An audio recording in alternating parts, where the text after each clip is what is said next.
Как женщина должна чувствовать себя рядом с мужчиной? Обязательно досмотрите это видео до конца, потому что ваше состояние, самочувствие в отношениях с мужчиной крайне важно. Это влияет и на репродуктивную систему, и на нервную систему, и на красоту, и на самооценку, и на многие показатели. Многие из женщин, которые будут смотреть это видео, к сожалению, убедятся в том, что не все те пункты, которые я озвучу, являются частью этих самых отношений. Но я обязательно расскажу, как изменить ситуацию и действительно стать счастливой женщиной. Давайте будем разбираться поэтапно. Первое. Это, наверное, такой фундаментальный момент, на который нужно обратить внимание каждой женщине. Сравните себя, свое самочувствие, состояние, внешность, сексуальность, уверенность в момент до встречи с мужчиной и после того, как вы вошли в отношения с ним. Это крайне важно. Обычно в зрелых отношениях, где все прекрасно и хорошо, женщина чувствует себя гораздо лучше, нежели до того момента, пока она встретила мужчину. То есть она там раскрывается, расцветает, как самый настоящий цветочек. То же самое, в принципе, можно сказать и о мужчине. Если он встречает свою женщину, у них все прекрасно, психологически зрелые отношения, он тоже раскрывается с этой женщиной во многих сферах жизни, вплоть до того, что он преображается и внешне в лучшую сторону.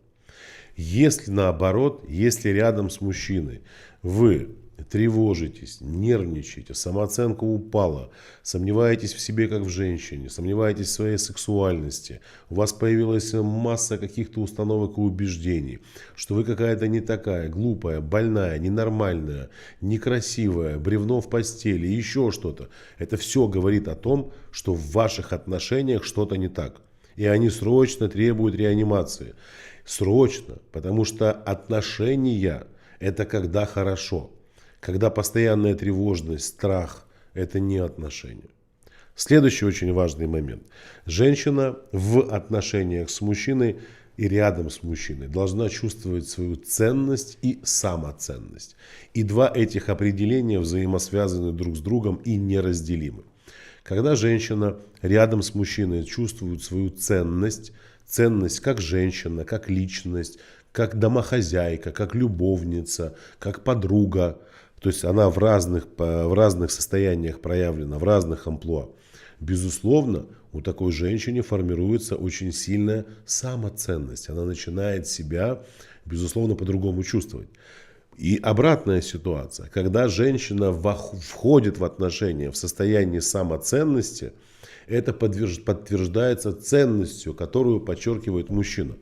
Если вы вошли в отношения с уничтоженной самооценкой, с уничтоженной самоценностью, сексуальностью, женственностью, вы будете получать от мужчины ровно то, что он считывает с вас. Поэтому крайне важно абсолютно каждой женщине формировать все то, о чем я сейчас говорю, в отношениях, если вы уже в отношениях, либо перед тем, как вы входите в отношения. Если вы не знаете как, я вас приглашаю на свою бесплатную программу диагностическую, которая длится 5 дней и в которой можно принимать участие абсолютно бесплатно из любой точки мира. Ссылка на регистрацию находится в описании под этим видео. Мы с вами разберем и как формируется самооценка, и как формируется самоценность, и личные границы, и женственность, и сексуальность. И обязательно поговорим с вами про архетипы, потому что это крайне важный момент. Если вы, например, в большую часть времени со своим мужчиной преобладаете, допустим, в архетипе хозяйки, либо принцессы, либо королевы, то это может усложнить отношения, если вы не знаете, как ими управлять. Почему? Потому что мужчина в большей степени стремится, уважает, заботится и дарит подарки женщине, проявленной в архетипе любовница. Если вы не знаете, как это сделать, вы никогда не почувствуете свою ценность рядом с мужчиной. Поэтому регистрируйтесь и принимайте участие. Третий очень важный момент. Женщина должна чувствовать себя рядом с мужчиной безопасно. И когда мы говорим про безопасность, мы можем говорить про разные состояния и про разные сферы. Естественно, это экономическая безопасность. Да, она может работать сама. Да, она может иметь любимое дело. Да, она может работать на кого-то. Да, у нее есть зарплата и доход. Но при этом она чувствует себя безопасно рядом с мужчиной, понимая, что если вдруг она забеременеет, беременность может по-разному протекать, потом декрет и многое-многое другое, мужчина не будет упрекать ее и кричать: ты дура, давай выходи на работу, я тебя обеспечиваю, ты мне обязан и так далее.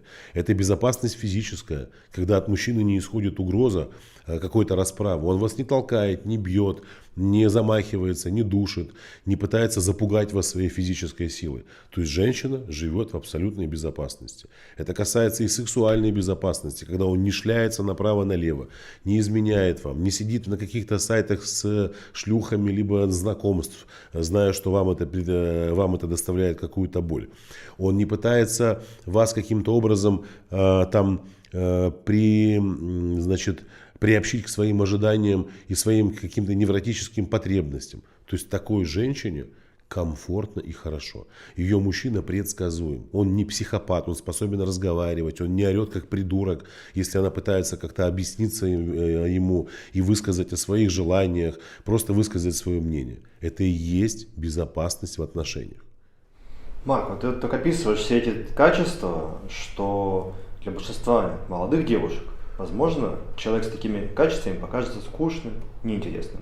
А вот как раз тот, который устраивает эмоциональные качели, там, устраивает всякие приколы, истории, вот это здорово, это настоящая любовь, настоящий драйв. Нет, ты же понимаешь, что миллионы женщин оценивают степень значимости другого человека, то есть оценивают любовь к другому человеку уровнем своих страданий.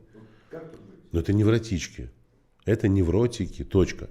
Если женщине некомфортно там, где к ней хорошо относятся, а комфортно, даже не комфортно, а ее тянет туда, где к ней плохо относятся, это повод, пойти и работать над собой. Здесь нужна психотерапевтическая помощь, в том числе моя на моей программе. По-другому никак. Ну так не бывает. Это касается и мужчин тоже. Есть мужчины, которые встречаются с женщинами, которые любят заботиться, им некомфортно. Они хотят найти женщину, которая будет его постоянно чмырить, унижать, высмеивать его, сравнивать его с другими, обозначать его недостатки, цепляться к нему. И он прям вот себя чувствует живенько, понимаешь? Вот помнишь фильм «Любовь и голуби»? Ну, советский такой, «Любовь и голуби». Там, где, значит, он ушел к Раисе Захаровне, вот, и от жены своей, значит. А жена-то у него какая была? Ну, невротичка, понимаете, и он невротик, и она невротичка. Она вечно орет, пеняет, я тебе там эту голубям голову отрублю, тебе яйца защемлю. В общем, зашугала мужика, понимаешь. Он же боялся, как придурок там в трусах по огородам бегает, боится свою жену. И вот он находит такую же Мегеру, но только культурную. Эту, значит, Раису Захаровну из отдела кадров. И там вот такой прикол был, когда сюжет, где они, значит, сидят у нее в квартире, у этой Раисы Захаровны, и едят салат. Там поесть решили. И он не выдерживает, уже понимая, что он не в своей тарелке вообще находится. И ему нужно возвращаться обратно к жене. Но не может он есть эту капусту натертую на терку, и свеклу, и без хлеба, и без соли, и без ничего. Не получается у него. И он говорит, все, ухожу я. И ляпнул ей, типа, да ладно тебе, что ты начинаешь, по пьяни закрутилась, завертелась, какая такая любовь. И она ему пощечину, на! И он такой, о! Она ему вторую, на! Он такой, хо-хо, это по-нашему. Понимаешь, вот он привык, как тебе сказать, к такому невротическому состоянию. Он не может жить спокойной жизнью. И никогда не сможет. Ему нужно вернуться в свою среду. И ты посмотри, даже если один из моих любимых фильмов. Но он для психологического разбора тоже очень классный. Там отношения двух невротиков. Понимаешь, контролирующей мамки агрессора и адаптивного ребенка в виде вот этого, значит, как там его звали, я забыл уже. В общем, неважно. Понимаешь? И таких людей тоже очень много. Они не могут жить спокойной жизнью. И есть такая категория женщин, когда она чувствует себя в безопасности с мужчиной, чувствует свою значимость, но ей скучно. Но по этому поводу мы уже как-то говорили про синдром, значит, Мадонны блудницы и рыцаря-развратника. Мы вообще можем на эту тему отдельное видео как-нибудь снять и раскрыть его. Оно уникально обозначает и показывает и интерпретирует с психологической точки зрения вообще отношения мужчин и женщин. Следующий очень важный момент. Женщина должна быть радостной.